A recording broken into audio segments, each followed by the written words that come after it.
Hi guys, welcome to the Rajan Dayal channel. Look at this news. PIL in a Supreme Court seek direction to center to halt export of armed military equipment to Israel. Actually क्या हुआ है कि कुछ retired diplomat है जो कि supreme court में चले गए और वहाँ पर PIL भर दिए। PIL होता है पब्लिक इंटरेस्ट लिटिगेशन होता है, जो कि कोर्ट होता है नो, वो से प्रोटेक्ट और सेफ गार्ड करता है और इन्फोर्स करता है पब्लिक इंटरेस्ट के लिए। जो भी पब्लिक इंटरेस्ट होता है उसको इन्फोर्स करने के लिए बोलता है। अब बात करते हैं कि so many articles in publish, जैसे retired diplomat intellectual move to Supreme Court to halt Indian firm supply of a arms to Israel during the Gaza conflict. जो अभी गाजा में कन्फ्लिक्ट चल रहा है, जो कि इजराइल और गाजा में अभी कन्फ्लिक्ट चल रहा है, तो उसमें मतलब बहुत सारे मात्रा में मतलब वेपन यूज हो रहा है। तो वेपन यूज हो रहा है तो कहीं से ना कहीं से इजराइल को वेपन चाहिए, कहीं से ना कहीं से तो इजराइल को असला बारूद चाहिए।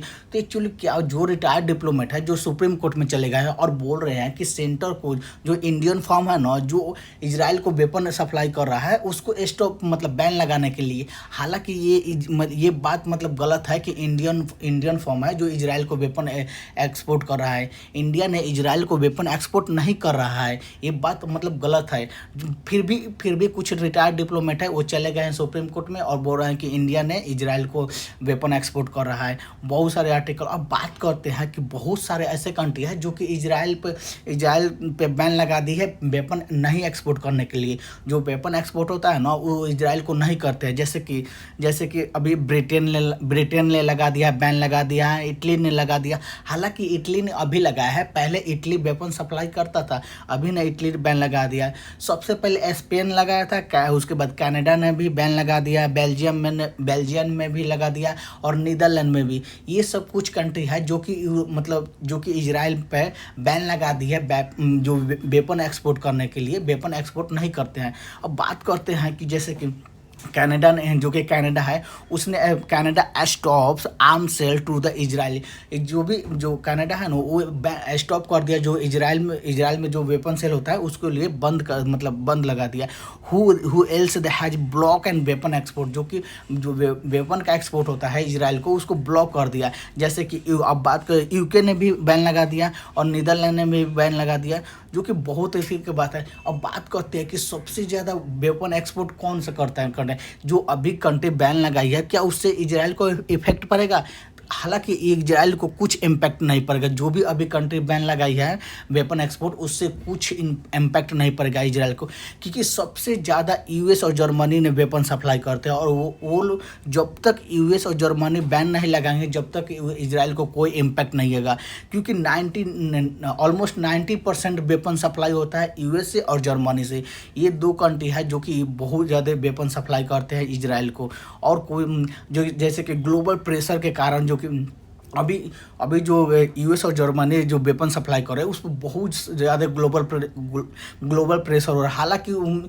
हालांकि ग्लोबल प्रेशर जो भी, इसका कोई इम्पैक्ट नहीं पड़ेगा यूएस और जर्मनी पर कि हाँ कि स्टॉप कर दे अपना जो आर्म सप्लाई इजराइल को, ये कोई इम्पैक्ट नहीं पड़ेगा। अब बात करते हैं जो कि आपको बता चुके हैं कि यूएस और जर्मनी है जो कि 99% इजराइल को वेपन सप्लाई कर रहे हैं, और 1% है जो कि और सब कंट्री है जो अभी कनाडा ने, यूके ने, नीदरलैंड ने, स्पेन ने, बेल्जियम ने, ये लोग बैन लगाया है। तो इससे कुछ मतलब कोई इम्पैक्ट नहीं पड़ेगा इजराइल को, क्योंकि इजराइल को जो करना है वो करके ही रहेगा, क्योंकि मेन एक्सपोर्ट यूएस और जर्मनी से हो रहा है, जो वेपन का एक्सपोर्ट हो रहा है। तो वहाँ अगर वो दो कंट्री अगर वेपन एक्सपोर्ट बैन लगा देंगे तब इजराइल को बहुत बड़ा इम्पैक्ट पड़ेगा, और हो सकता है तो वार अभी कन्फ्लिक्ट चल रहा है वो रुक भी जाए।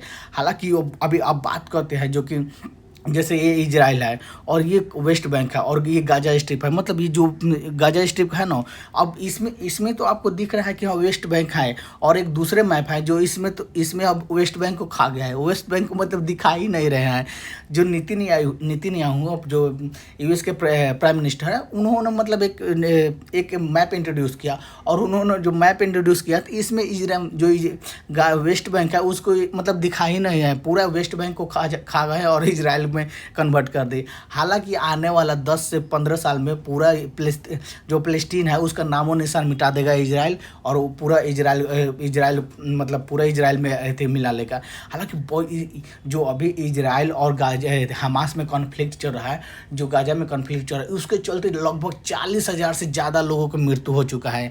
जो गाजा में 40,000 से ज़्यादा लोगों को इजराइल ने मार चुका है। हालांकि हम पहला गलती तो हमास ही ने किया था, और गलती की सज़ा जो गाजा के लोग हैं वो भुगत रहे हैं, क्योंकि हमास ने इजराइल को लगभग 1400 लोगों को मार दिया था। और जब हमास ने इजराइल को 1400 लोग को मारा, तो इजराइल ने हमास जो गए थे गाजा में, वहाँ पर 40,000 से ज़्यादा लोगों को कत्ल कर दिया है और मार भी दिया, और अभी भी मार रहा है और अभी भी मारेगा, जो कि बहुत मतलब एक तरह के मतलब अच्छी बात है, क्योंकि पहला तो गलती हमास ने किया था, और हमास का जो भुगतान जो कि वहाँ पर गाजा के लोग चुका रहे हैं। जो कि पीछे अब बात करते हैं, जो कि जैसे इजराइल और हमास में कॉन्फ्लिक्ट चल रहा है, तो एक्चुअली क्या हुआ, जो हमास है वो इजराइल के कुछ वहाँ पर जो लोगों को बंदी बना के रखा है। हालांकि ये बहुत सारे मतलब डिप्लोमेटिक चैनल से बात किया जा रहा था कि इजराइल जो मतलब हमास जो बंदी बना के रखा है इजराइल के लोगों को, उसे छोड़ दे और सीज़फायर हो गए। फिर भी हमास नहीं छोड़ रहा है, क्योंकि वो मतलब हमास का अलग ही सोच है, वो नहीं छोड़ रहा है। अगर हमास छोड़ देगा इजराइल के जो लोगों को, तो बंदी हो सकता है सीज़फायर हो, मतलब जो एक कॉन्फ्लिक्ट है वो बंद हो जाए, सीज़फायर हो जाए, पर वो छोड़ ही नहीं रहा है। जिसके कारण जो हमास है वो इजराइल के 6 इजरायली नागरिकों को मारा है अभी, जिसके कारण इजराइल में बहुत ज़्यादा प्रोटेस्ट हुआ, और वहाँ के लोग मांग रहे हैं कि आप मतलब जो वहाँ पर हमास ने बंदी बनाया है, या तो उसे सीज़फायर करिए, या तो हमास को मतलब जड़ से मिटा दीजिए। हालांकि ये बात सही मतलब सच है कि अब इजराइल हमास को पूरे जड़ से एलिमिनेट कर देगा, और गाजा और जो वेस्ट बैंक है उसको नामो निशान मिटा देगा आने वाला 10 साल में। क्योंकि हम जो इजराइल एक बार सोचे लगा कि हम मुझे ये करना है, तो वो करके ही रहेगा, चाहे वो पूरा वर्ल्ड उसके मतलब विरोध क्यों ना चल जाए, चाहे यूएन भी। हालांकि यूएन का कुछ काम ही नहीं है, यूएन का बस नाम का यूएन रह चुका है, यूएन कुछ नहीं काम करता। यूएन आज तक कोई भी वर्ल्ड में एक भी कॉन्फ्लिक्ट को नहीं रोक पाया है, और न ही उसको मतलब सल्टा पाया। जो भी सेटलमेंट करना है वो न ही उसको कोई भी कॉन्फ्लिक्ट को सेटलमेंट कर पाया।